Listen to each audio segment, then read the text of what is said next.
Musim 2025-2026 bagi Real Madrid merupakan perjalanan penuh dinamika, drama, dan perubahan besar di bangku kepelatihan. Setelah awal musim yang naik turun dan hasil yang tidak konsisten, manajemen Los Blancos membuat keputusan strategis yang cukup mengejutkan. Mereka menunjukkan Alvaro Arbeloa, sosok legenda klub yang pernah menjadi pemain, sebagai pelatih kepala tim senior.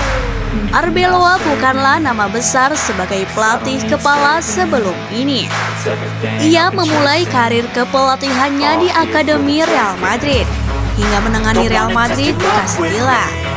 Prestasi yang cukup solid, namun belum membuktikan kapasitasnya di level tertinggi sepak bola.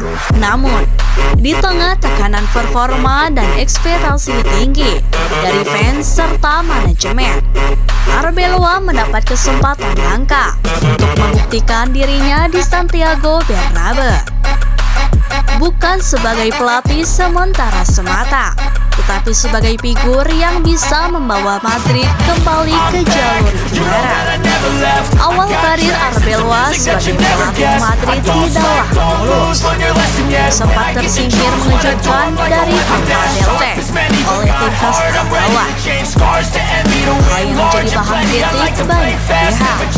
Selain itu, sejumlah pemain senior disebut masih meragukan posisinya sebagai pelatih permanen, melihat ia lebih dipandang sebagai solusi sementara dalam situasi genting.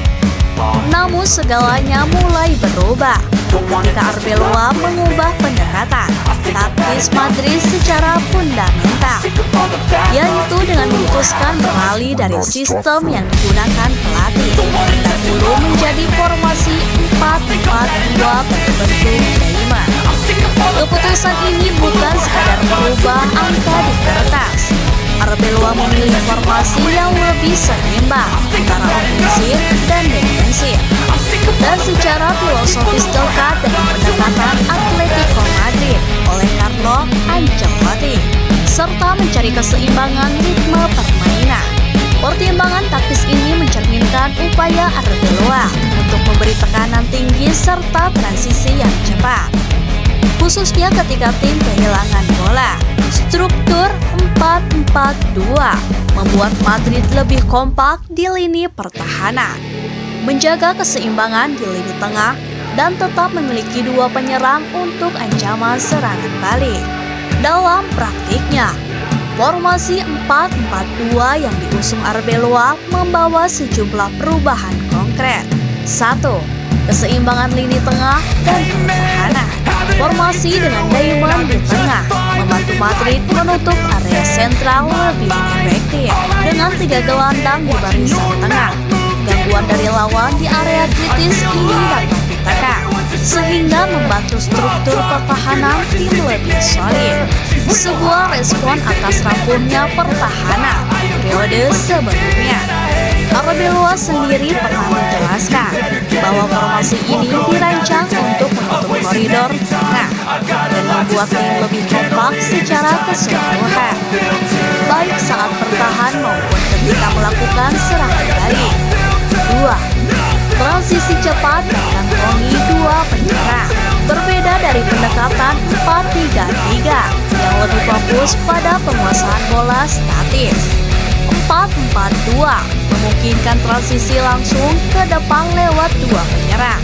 Ini memberi Madrid dua target, serangan cepat ketika mendapatkan bola di lapangan tengah, sangat penting ketika menghadapi tim yang bertahan dalam blok rendah. Penyerang seperti Vinicius Junior dan Gonzalo Garcia diberi peran lebih bebas, bergerak vertikal, menciptakan opsi serangan yang lebih dinamis dan tak terduga bagi lawan. 3. Peran gelandang dan kreativitas. Di skema diamond, Arda Güler ditempatkan di area yang menghubungkan lini tengah dengan tengah. Pergerakannya di area ini membuat ruang bagi para penyerang untuk memanfaatkan celah, sekaligus memberi Madrid kemampuan menciptakan serangan dari berbagai sudut. Struktur ini tidak hanya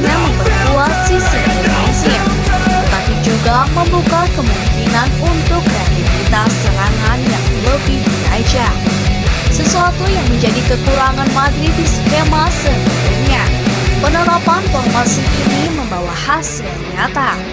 Sejak Arbeloa menggunakan 4-4-2, Real Madrid meraih 3 kemenangan beruntun di La Liga, melawan Rayo Vallecano 2-1, Valencia 2-0, dan paling signifikan adalah kemenangan 4-1 atas Real Sociedad di Bernabeu. Pertandingan melawan Real Sociedad menjadi contoh sempurna bagaimana strategi ini bekerja. Dominasi di tengah, transisi cepat, serta keseimbangan antara lini tengah dan depan membuat Madrid tampil penuh percaya diri. Setelah pertandingan, Arbeloa menegaskan bahwa selain sistem yang tepat, mentalitas, usaha, dan kerjasama tim adalah kunci dari kesuksesan taktik baru ini. Meskipun arsitektur 4-4-2 membawa stabilitas, situasi internal Madrid tidak sepenuhnya mulus. Sebagian pemain senior masih memandang Arbeloa sebagai figur sementara, bukan pemimpin jangka panjang. Selain itu, meski hasil meningkat, target besar klub tetap tinggi, baik gelar La Liga maupun gelar Liga Champions, menjadi syarat agar Arbeloa dianggap sukses musim ini. Namun, dukungan publik dan komentar media menunjukkan bahwa perubahan taktik telah membuat Madrid lebih berkarakter dan konsisten di liga domestik, sebuah langkah besar setelah periode inkonsistensi. Dalam beberapa pekan ke depan, fokus Real Madrid tentu bukan hanya mempertahankan momentum di La Liga, tetapi juga melihat bagaimana formasi ini akan berevolusi di kompetisi lain seperti Liga Champions. Struktur 4-4-2 yang kini menjadi identitas tim di bawah Arbeloa telah menunjukkan bahwa taktik yang disesuaikan dengan karakter pemain dapat membawa hasil positif, bahkan di klub sebesar Madrid. Dan bagi Arbeloa sendiri, musim ini adalah panggung yang besar untuk membuktikan bahwa ia lebih dari sekadar pelatih sementara. Ia bisa menjadi arsitek taktik yang membawa Los Blancos kembali ke puncak kejayaan. Akankah 4-4-2 menjadi warisan taktis utama Arbeloa di Madrid? Hanya waktu yang bisa menjawabnya.